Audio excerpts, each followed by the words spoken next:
Alors bonjour à tous, heureux de vous retrouver chers amis en ce jeudi 30 janvier 2025, 9h55 heure du Québec. Merci à ceux qui sont abonnés, ceux qui ne sont pas fait là maintenant. Merci à ceux qui m'envoient des liens, des messages toujours pertinents, intelligents et très appréciés. Merci à ceux qui vont commenter la vidéo, dites-moi d'où vous regardez, toujours chaleureux. Partagez la vidéo puis écrasez le petit pouce en l'air. Vous le savez, ça y est, on est entré depuis hier officiellement dans l'année du serpent, qui vient à tous les 12 ans, je pense. Puis on va aller voir tous les événements qui se sont produits durant ces années-là, qui sont très, très fascinants.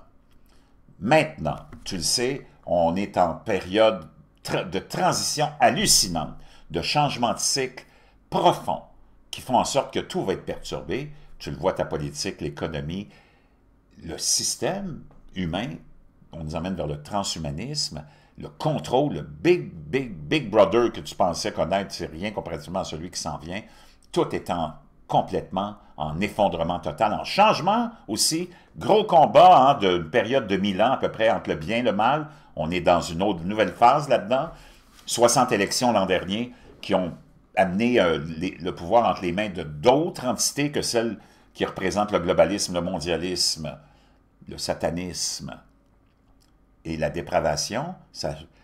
Il y a eu un tournant qui s'est en allé vers plus de moralité dans ceux qu'on identifie comme étant de droite ou d'extrême droite ou conservateurs.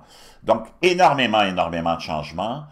Ça va amener aussi beaucoup de bouleversements, beaucoup de tensions, beaucoup de guerres, de conflits qui seront à d'autres niveaux, plus que celui sur le terrain, là.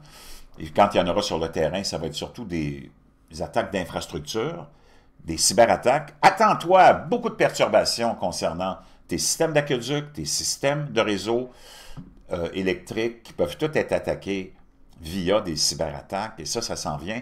Même le Forum économique mondial nous a prévenu de ça, qu'une grosse cyberattaque probable était sur le point de se produire et qu'on n'était pas préparé à ça.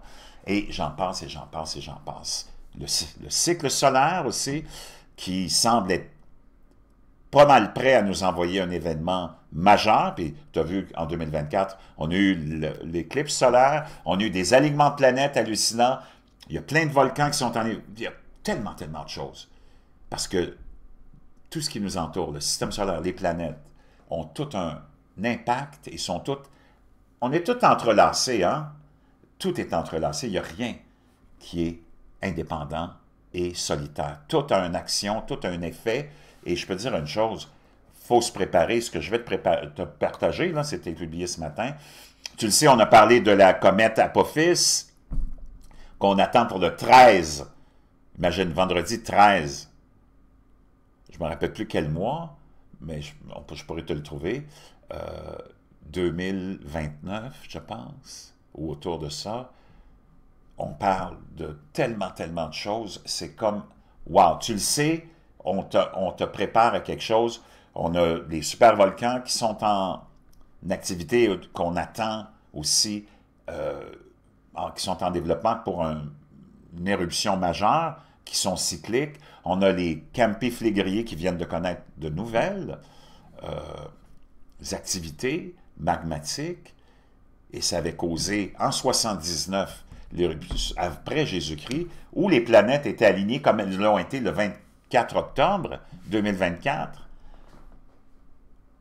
tout a un impact incroyable. Donc, on va plonger là-dedans. Avant, je veux juste te parler de quelque chose d'important.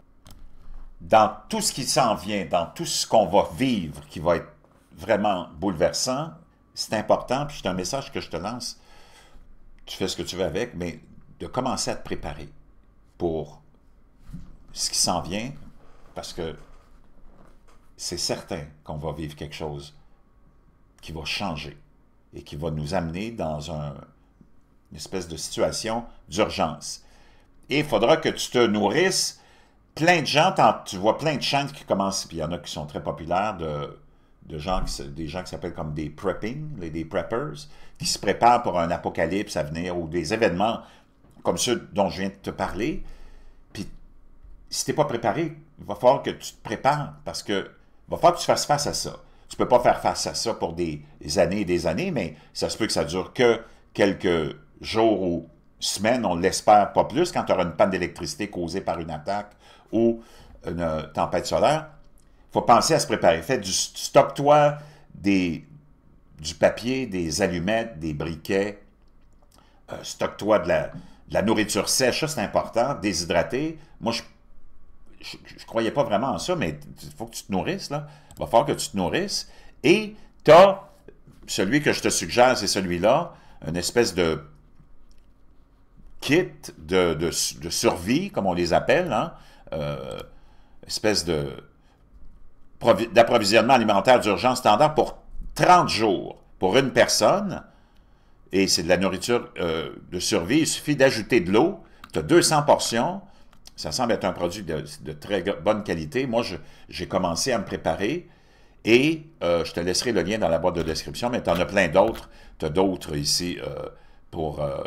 ben, tu vas voir, il y en a plein, mais celui-là, il est vraiment intéressant parce que c'est pour 30 jours. C'est quand même assez long. Puis il va falloir que tu te nourrisses.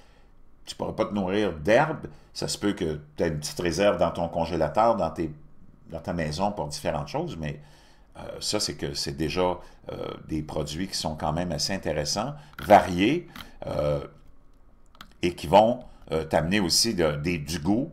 Puis c'est très, très facile à préparer. Il suffit d'ajouter de l'eau et de cuire. Naturellement, ça va te prendre aussi, si tu as des pannes d'électricité, je t'en avais parlé du fameux barbecue, je te laisserai le lien de ça aussi. Je te laisserai le lien de ça dans la boîte de description. On retourne à ce que j'avais à te partager. Imagine-toi qu'on vient d'apprendre qu'un astéroïde, et ah oui, je voulais aller voir Apophis aussi, quelle date on l'attend.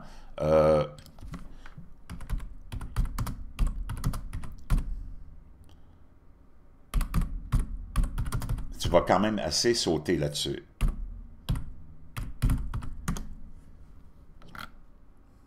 OK. Est-ce qu'on nous donne une date?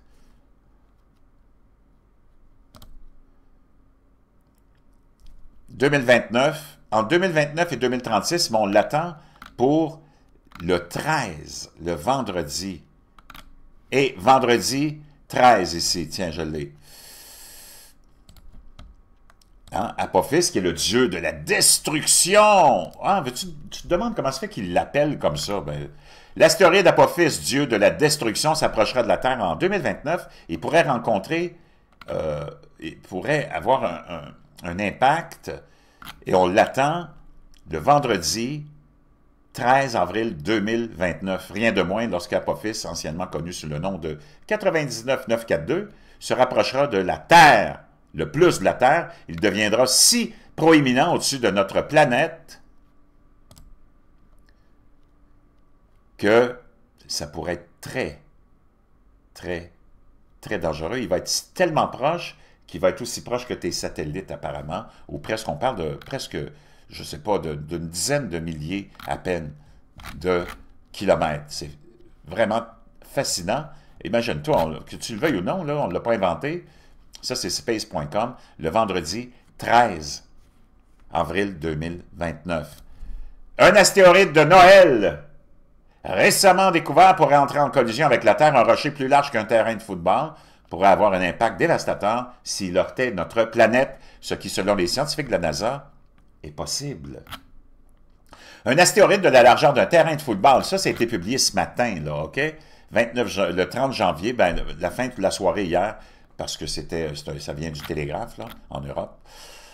Un rocher spatial de 40 à 100 mètres de diamètre a été repéré le jour de Noël par un télescope situé au Chili, en Amérique du Sud, spécialisé dans l'identification d'objets dans l'espace susceptibles d'entrer en collision avec notre planète. Un astéroïde de la largeur d'un terrain de football pourrait frapper la Terre d'ici 7 ans, préviennent les astronomes.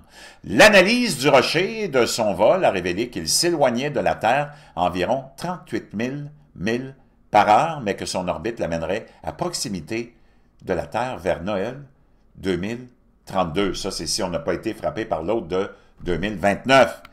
Selon les estimations officielles, il y a environ 1,2% de chances que l'astéroïde du nom de code 2024Y Arcade percute la Terre à 5h25 le mercredi 22 décembre 2032. Il s'agit du risque de collision d'astéroïdes le plus élevé jamais enregistré par l'Agence spatiale européenne. Wow! Et l'astéroïde de Noël a été immédiatement placé en tête de la liste officielle des risques d'astéroïdes. Chers amis, on te prépare, tu le sais que ton élite te prépare toujours à quelque chose. Bouge pas, je vais te montrer quelque chose. Donc, la fameuse émission des Simpsons, 3 ans avant les fameux événements que tu connais de 2011,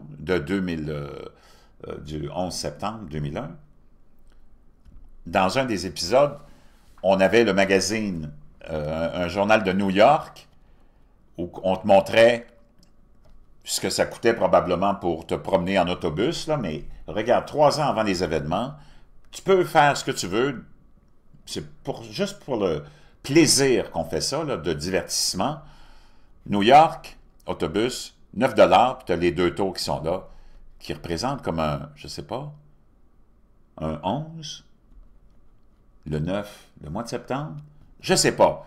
Mais on peut naturellement faire dire n'importe quoi à n'importe quoi, mais juste pour te donner une idée que ça peut, parce que c'est une émission qui est tellement iconique, qu'ils ont prédit tellement de choses, dont l'élection de Donald Trump, entre autres. Donc, on revient à cet astéroïde qu'on attend de Noël. Donc, on te prépare à quelque chose, tu le sens, tu le vois. Et le jour d'avant, sais-tu qu'est-ce qu'on avait publié? Qu'on avait trouvé une planète habitable en orbite autour du Soleil, qui pourrait, naturellement, parce qu'on est en train, tu as vu tout ce qui se passe avec les orbes, puis aujourd'hui, je reviens avec ça, parce qu'il y a des nouvelles vidéos qui circulent encore de ces orbes, tu vas capoter, qui n'ont rien à voir avec les drones, là. Et ça continue, on le sait, Donald Trump n'a pas été capable d'avoir de réponse vraiment satisfaisante, là. Ce qu'on nous a raconté, c'est du n'importe quoi. Et c'est dans cet univers-là qu'on est. Maintenant, on va juste se terminer avec un survol vite de juste ce qui se passe au niveau climatique, parce que tu es dans des grands changements climatiques aussi. Maui sous alerte de vents violents et de crues. On est à Hawaï, 30 janvier. Un tremblement de terre de magnitude 4,5 qui a été ressenti à San Antonio, au Texas. Une boule de feu au-dessus de l'Iowa et de l'Illinois et du Michigan.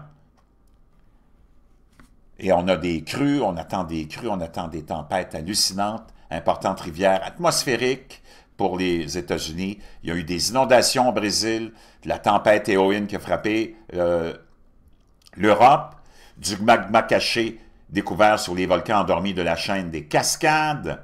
Et c'est que ça qui revient.